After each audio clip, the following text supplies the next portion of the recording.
What if I told you one of NASA's worst disasters became Hollywood's most inspiring masterpiece? Apollo 13 wasn't just a space movie, it was survival captured on film. Behind the scenes, actors battled motion sickness, floated in zero gravity, and worked with NASA-level realism that even fooled real astronauts. And today, we're revealing shocking facts about the film that made audiences sweat like they were in mission control. And stay tuned for the bonus fact that even Tom Hanks fans don't know. 1. When director Ron Howard took on Apollo 13, studios were hesitant. Space movies weren't selling. The genre was considered cold, technical, and emotionally distant. But Howard didn't want to make a sci-fi spectacle. He wanted to make a survival story, a real-life story. He wanted viewers to feel the fear, the claustrophobia, and the silence of space. To achieve that, Howard made one of the boldest filmmaking choices of the decade. He decided to shoot the zero-gravity scenes in actual weightlessness. Instead of faking floating effects with wires, Universal struck a deal with NASA to use the KC-135 aircraft, known as the Vomit Comet. Each flight created about 23 seconds of real zero gravity. The cast and crew endured over 600 parabolic dives to capture those moments. By the end, Tom Hanks, Kevin Bacon, and Bill Paxton had spent more time in weightlessness than many real astronauts in training. Shocking, right? But that commitment to realism was just the beginning. 2. In order to make the film feel as real as possible, the cast didn't just act like astronauts, they trained like them. Tom Hanks studied NASA flight manuals, learned how to operate spacecraft controls, and even spent time inside a real lunar module simulator. Crew members later said Hanks could have passed as a real astronaut. His obsession with accuracy made him the heart of the production. Kevin Bacon, who played astronaut Jack Swigert, struggled to capture Swigert's calm demeanor. He spent hours listening to the real mission tapes, mimicking his rhythm and tone. Bill Paxton, portraying Fred Hayes, went even further. He simulated sickness on set to match Hayes' real-life infection during the mission. Ed Harris, who played flight director Gene Kranz, wore actual copies of Kranz's iconic white vest, hand-stitched by Kranz's real wife, Marta. Every detail mattered. Every movement meant something. 3. And for these moments to be well replicated, NASA opened its doors wider than ever before for a Hollywood production. The crew was allowed inside mission control. They were given access to real flight transcripts, and Ron Howard even sat with the original flight directors who had lived through the actual crisis in 1970. The real-life astronaut Jim Lovell, played by Tom Hanks, visited the set several times. He didn't just consult, he actively guided the actors on how astronauts moved, spoke, and handled stress.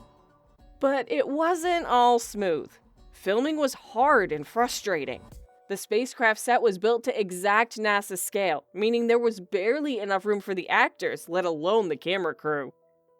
Temperatures often rose very high under the lighting, and shooting in such tight quarters led to constant fatigue.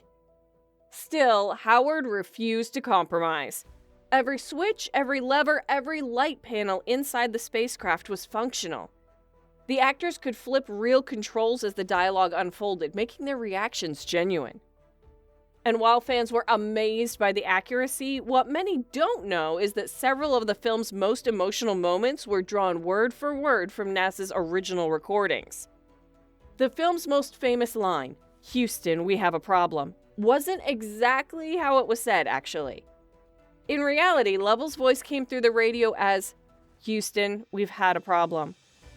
But Howard intentionally changed it to the present tense because he wanted the audience to feel like the danger was still happening, like the crisis was unfolding right before their eyes. Even Jim Lovell appears in the movie. The man who once said, "Houston, we've had a problem," the man who lived through it all, loved it so much that he made a cameo. In the film's final scene, when the astronauts return safely to Earth, the captain greeting them on the ship's deck is none other than the real Jim Lovell himself.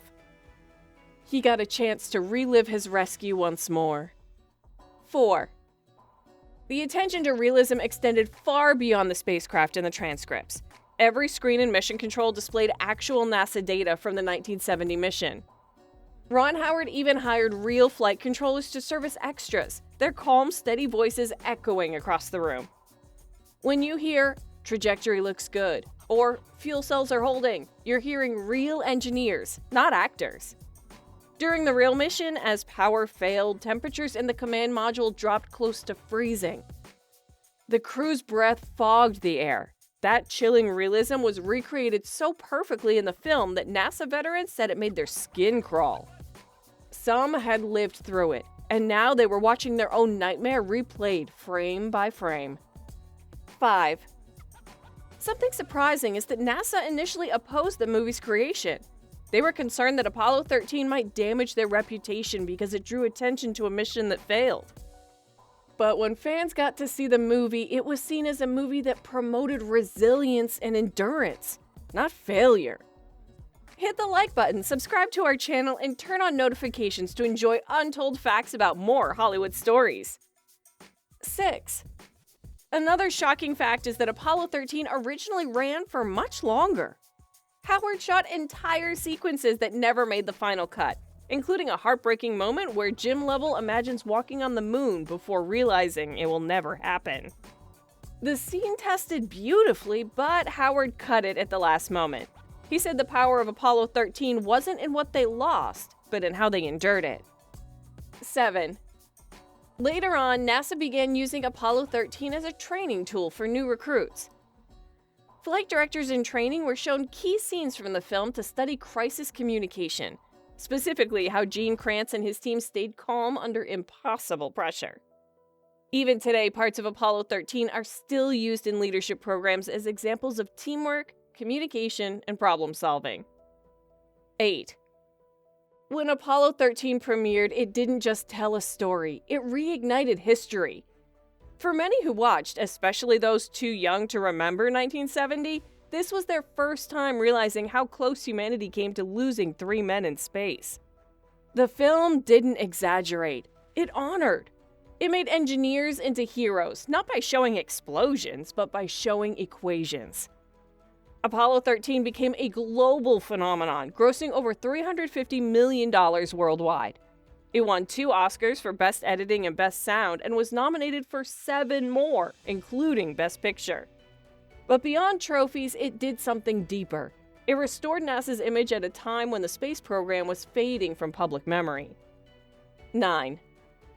In the years after its release, NASA reported an increase in applications for astronaut training. Some recruits openly admitted that Apollo 13 inspired them to apply. A film had reignited the dream of exploration.